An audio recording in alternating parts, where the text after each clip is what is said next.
tuende the last week. Let's start. It's on it? Yeah. Okay. Good evening, members. I call this meeting of BBIT Group 1 Boardroom Committee on Mental Health to order. The time is 7:15 p.m.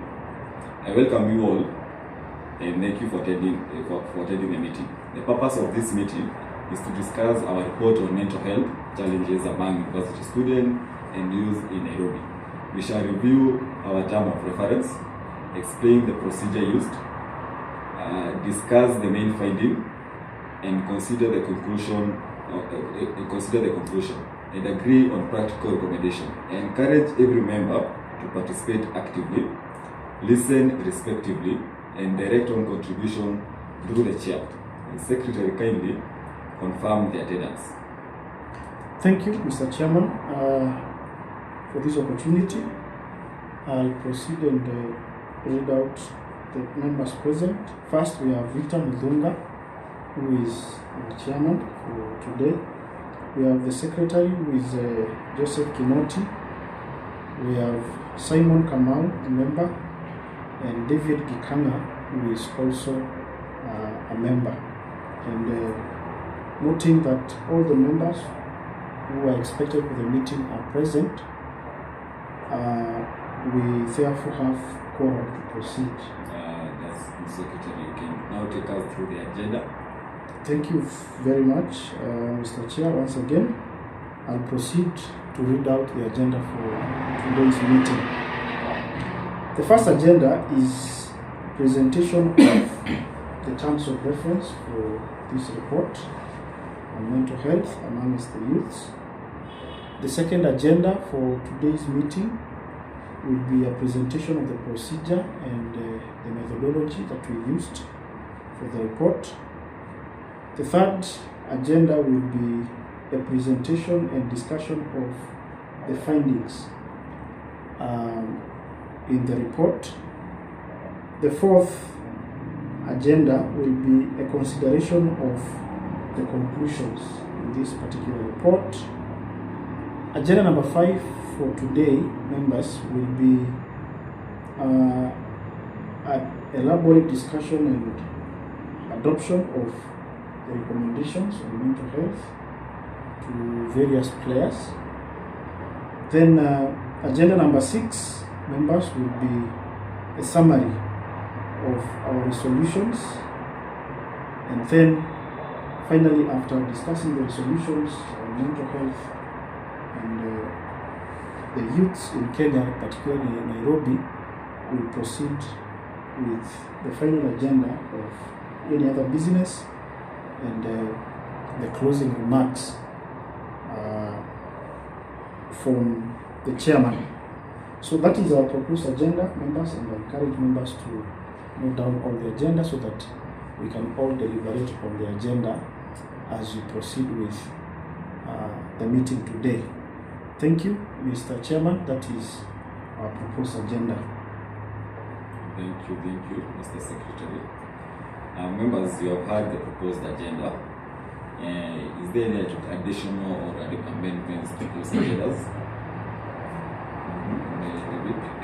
Thank you, Mr. Chair. I have no amendment. I propose the agendas to proceed as they have been presented.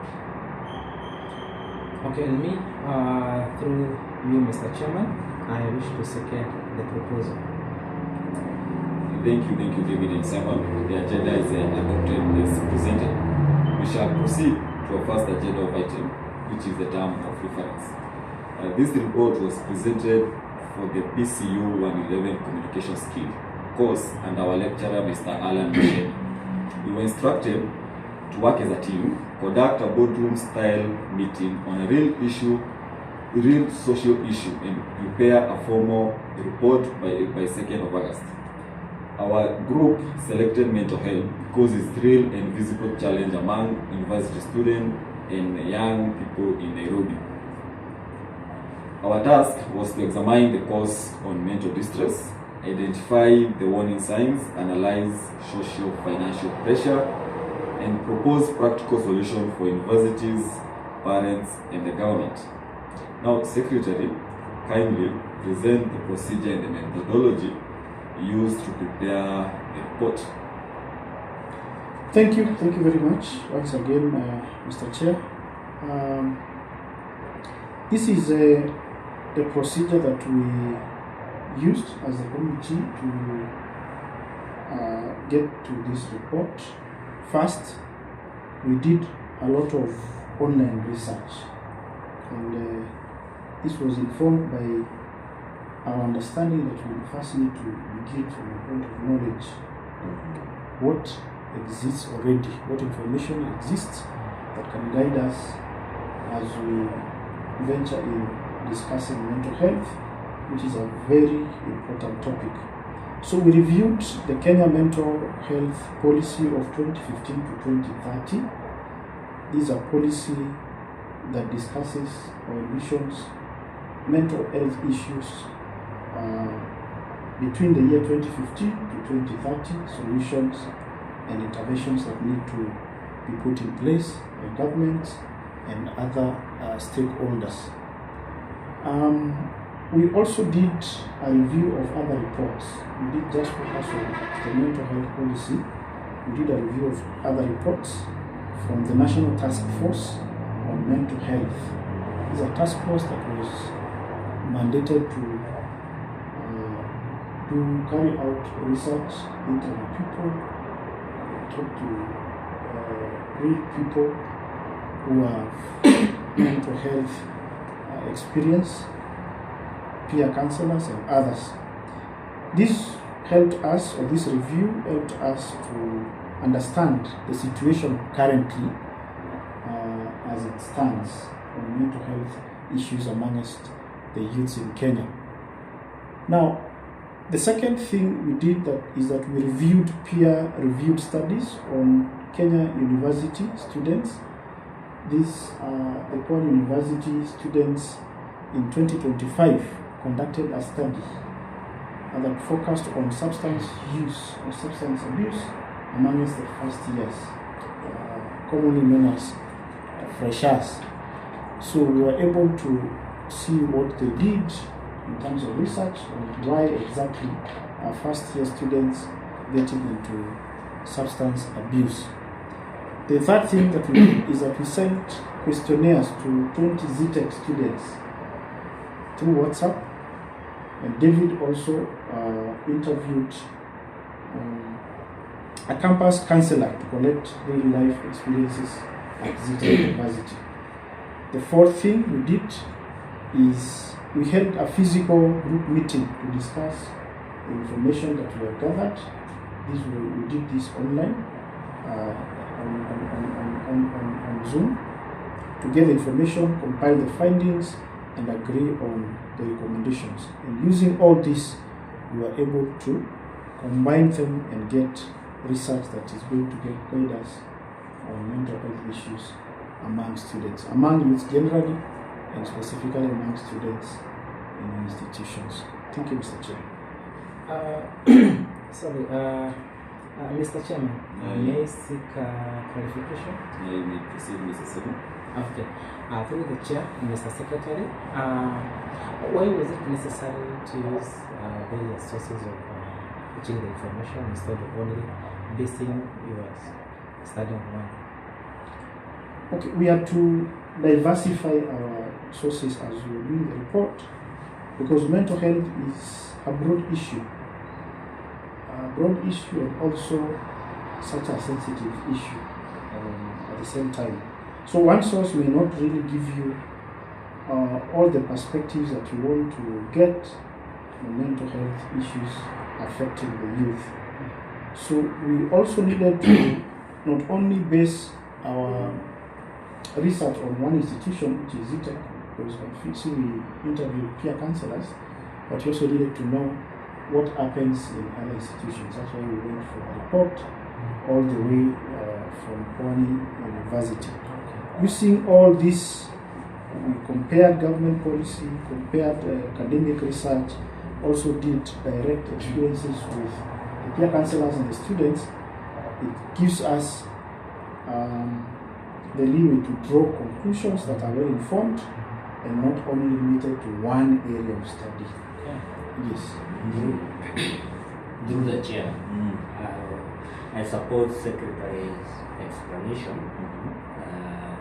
Combining different sources also helped us to understand that mental distress is caused by both personal difficulties and wider social or economic conditions. Thank you, both Secretary and Mr. David. Now the clarification is accepted, well accepted. We shall now proceed to the findings. Kindly, Mr. David, present the findings on what mental health means, the scale of the crisis, and the pressure facing the university student. Thank you, Mr. Chairman. Our first findings was that mental health is often misunderstood. Many people assume it only refers to the severe mental illness. In reality, mental health concerns how a person lives, feels, reacts to life, and manages stress. Normal emotions change from day to day, but concern arises when hopelessness, fear, and sadness or anxiety continues for weeks and begins to affect eating, sleeping, attendance, or academic work. Warning signs among the students may include sudden skipping lectures, poor personal care, sleeping excessively, becoming unusually angry, abusing substance, withdrawing from friends.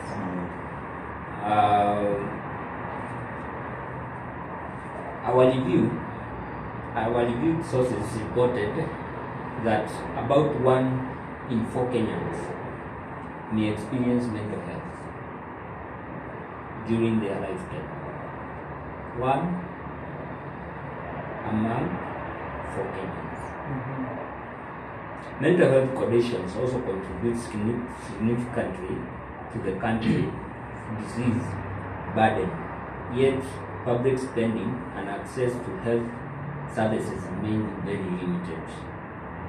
This means many people, especially those outside major urban centers, struggle without professional assistance.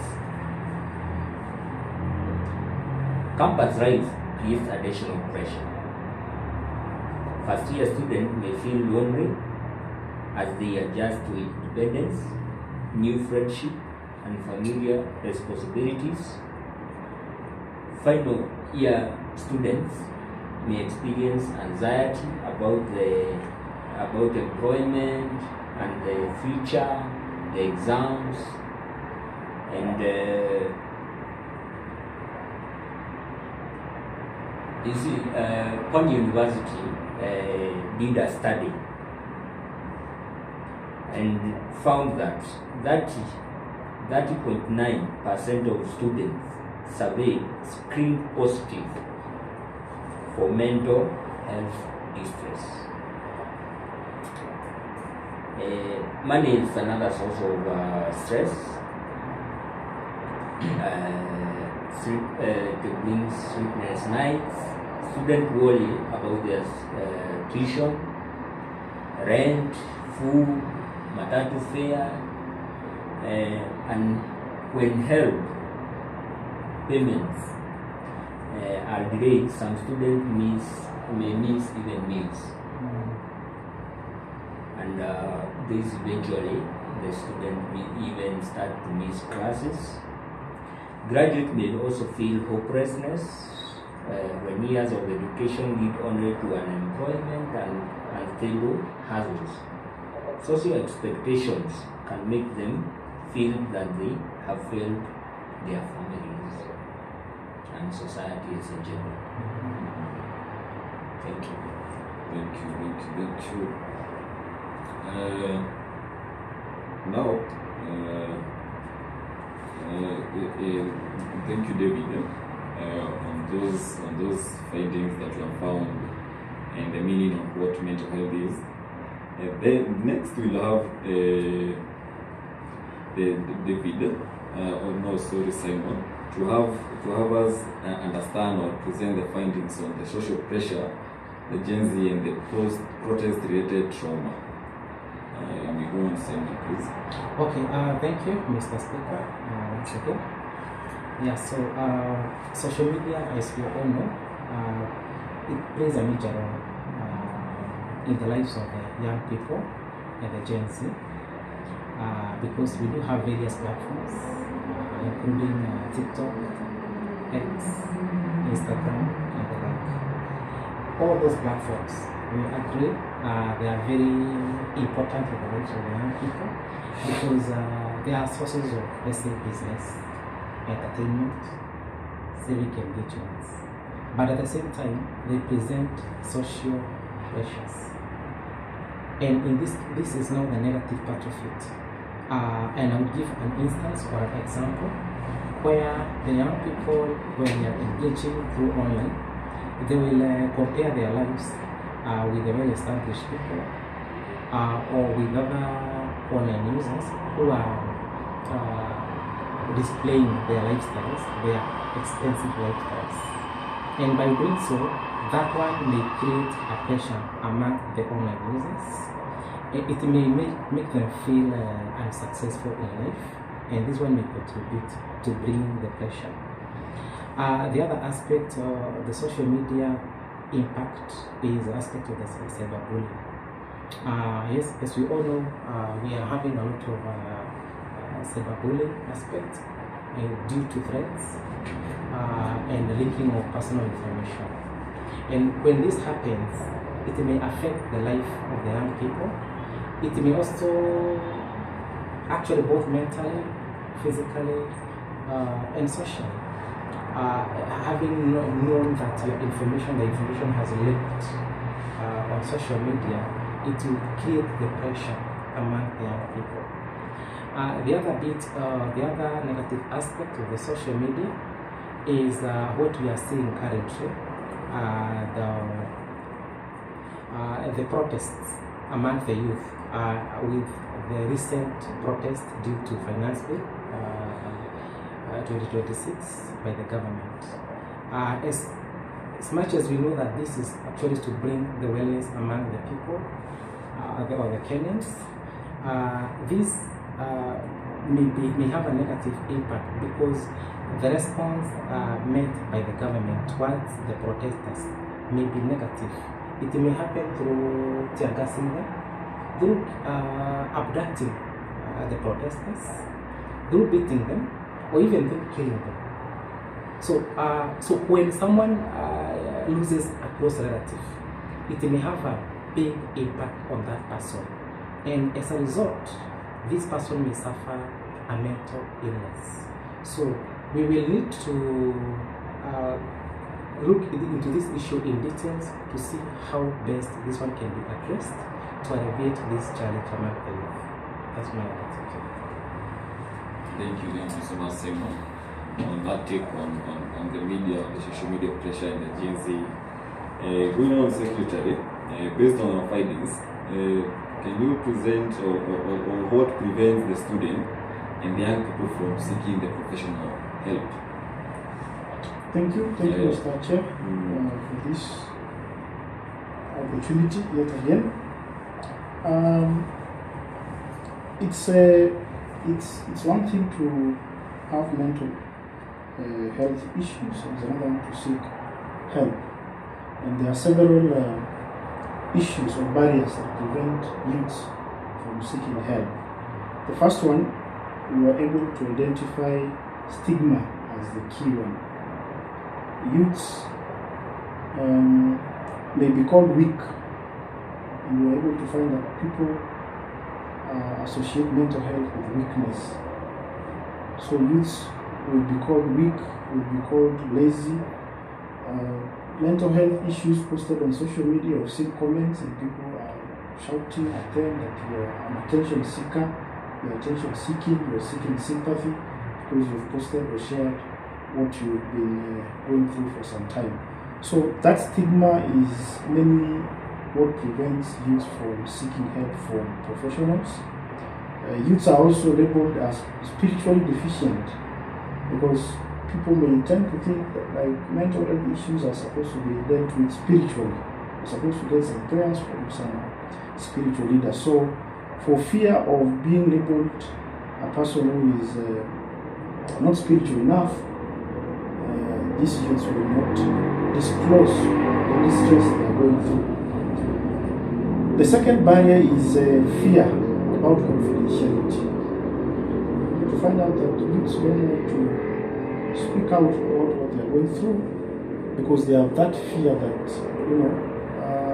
it's going to be publicized, it's going to be online the next day, it's going to be on Facebook, it's going to be on Instagram, that so and so is suffering from this and that mental health issue, or is struggling with this and that mental health issue. So that fear of confidentiality, they don't trust that the information is going to be kept confident at least for some time or for life.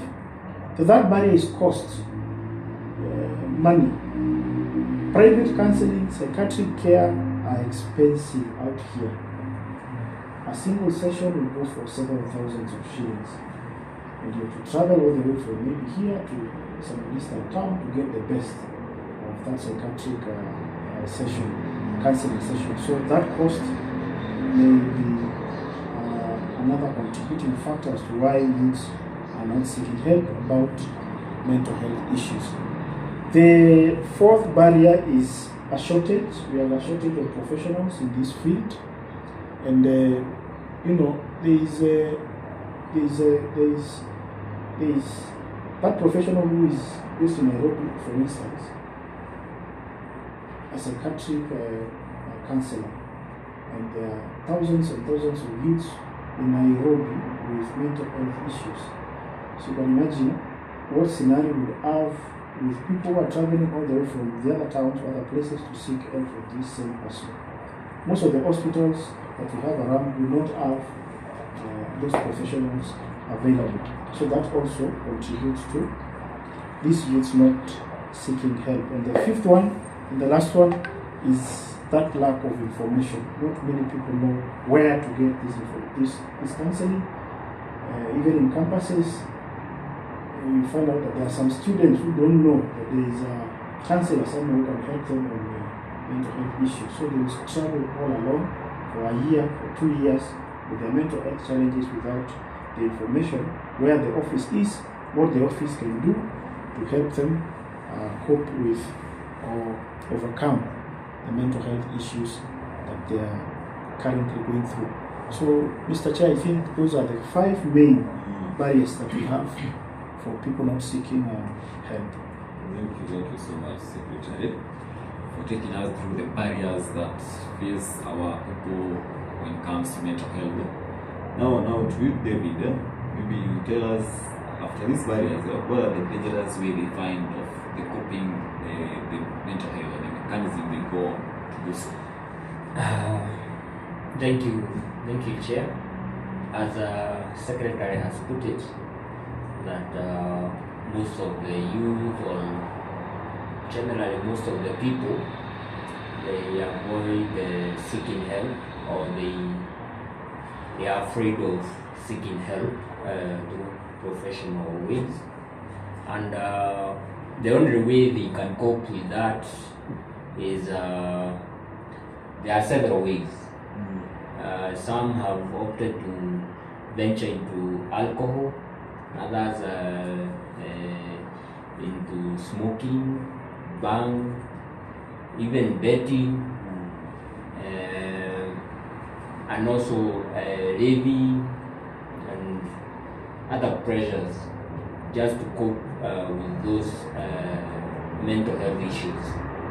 You see, like for example, a student may be facing a trauma, or may be facing a challenge of paying school fees, and they will end up, for example, choosing to start betting so that they can get the extra cash. and that betting will he will end up getting into more and more trouble once he loses that money, and that there is no solution into these ventures that most people venture into after facing challenges or failing to express their mental health issues. Others may end up into drugs, and drugs lead to addiction. Addiction lead to some may drop out of schools, some may be unproductive, unemployable. Others may engage into criminal activities. So those are just the main coping mechanism, but they are main. Thank you, Mr. Chair. Thank you so much, David, for how you have brought about cleanly on the coping mechanism, mostly the dangerous one, after they failed seeking help of the mental health challenge they face. Now, I will open the forum. I will open the table is open. The floor is open of the house for us to discuss based on the findings which interventions should receive the highest priority. The floor is open. Okay. Through the chair, I also want to agree with you, Secretary. As a good intervention that should be board. You talked about the aspect of the confidentiality of the whole exercise to be respectful enough and to be more successful. But beyond confidentiality, we know that that is not enough. Beyond that, we also have the counseling. And this counseling will require trainings. So the best intervention which I would think is we can have the university, for example, start by doing the cancellation program directly to the counselor, university counselors, to the selected lecturers, to the selected student representatives. And if this program works, it can be rolled all out to the students, all the students in the program. And by doing so, it will be a good measure to ensure that this is a successful program. Thank you, Simon, for that intervention of what we'll do, on what intervention has the most priority. You have anything? You see, I would add on what Simon has said, the issue of training counselors in school, but I'll put an emphasis on private confidential counseling among the students, since due to stigmatization of the whole process, so and so is facing these challenges. Confidential counseling will help a lot in the encouraging students to present themselves for counseling. You know, discipline cases mostly are taken as mental health issues are taken as discipline issues.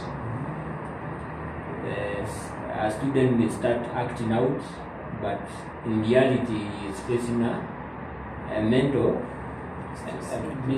distress. And therefore, I would propose that universities to prioritize counseling among the students, even those who are acting out, just changing the behaviors, the normal behaviors, and to get deeper into these whatever is causing the behavior change. So, thank you. I think I agree, through the chair, Mr. Chair, I think I agree with what David has said, confidentiality is key. That confidentiality should be defined clearly. What is kept secret and what cannot be kept secret, so that these people are able to seek help when they need counseling. Thank you, Joseph. Okay, that's the reasonable proposal. Secretary, please remember to record that. The committee recommends mostly phased mental health first aid training, beginning with the selected staff and the selected student leaders across the whole departments and the whole schools within the university. Now, David, you can add on. To add on the school supporting the students, they should also have a referral contacts. The facilities concerned with student counseling should have numbers or for referrals that a student may seek if the help was not enough. That's true. They may have the referral, we can call it maybe emergency calls, when they have the need of the sick to have the sick in adequate. Now, what we'll do, the floor of the table is open. We all have to really discuss the support that should be provided to the students affected by the protest violence. One, maybe cyberbullying, and maybe three, on serious financial distress. We can have any one of us to take us on what should be provided as support to the students. Maybe thank you, Mr. Chairman. So on cyberbullying, it is very important. We know for sure this cyberbullying is inevitable. It will continue happening because this is online, and online, that is where we are meeting all types of people, some with good, others with bad intentions. So how can we help the students to cope with the issue of the cyberbullying? Again, I would propose that training programs to be initiated, or rather to students to have the continuous trainings on how best to cope with it when it happens, such that when a student gets that their details have been moved online, how best can that student cope with the situation to ensure that it does not affect that person mentally. So training is very important, not only to the students, also to the lecturers. That's my thing. We all in conclusion with that, yeah? Okay. As for that, now members, we come maybe not to conclusion, and we will say that within our discussions, although we have discussed, we may slow down or lay down three conclusions. One is that mental health challenges among Nairobian youth is mainly driven or connected to academic, finance, and social digital pressure. Those are the main things that push the mental health to be there in the first place. Second is the stigma and the fear of exposure. After you have known that you have these challenges, there's fear, and the exposure is what the second main problem that we have. Now, thirdly is that the available services of those who do not have the stigma or the fear, the available services are still inadequate because counseling units are understaffed. That's one, they are understaffed, and professional treatment, as you had said earlier, is so expensive that we cannot have it for those who want to have the care. Now, we can also agree that civic participation is not mental illness, or going somewhere in civic participation. When someone is somewhere engaging with people and talking maybe much, we may take it as if he's ill, but he's not ill. But as young people, we get exposed to violence, grief, threats, or graphic content that may require psychological support, and maybe we go out and take it out in that way. So I will urge you members to go and do summary accurately and reflect on this conclusion we have had.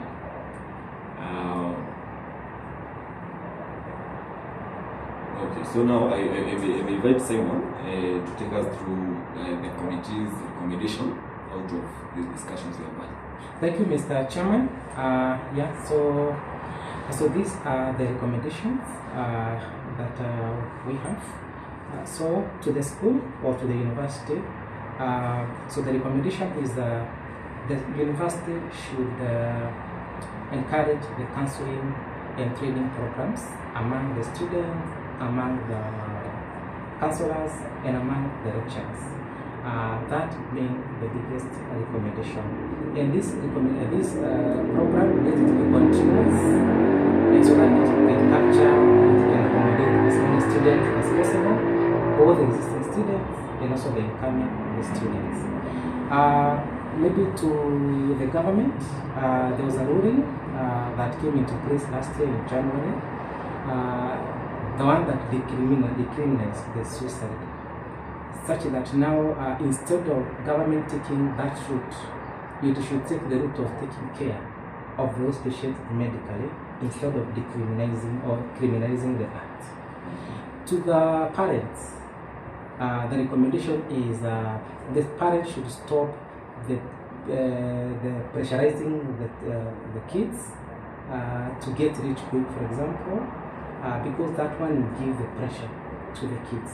Instead, let the parents train their kids the effective way to take life in a slow process, the way it should be, to follow the process duly, such that now the kid will become a responsible person in life after following all the protocols.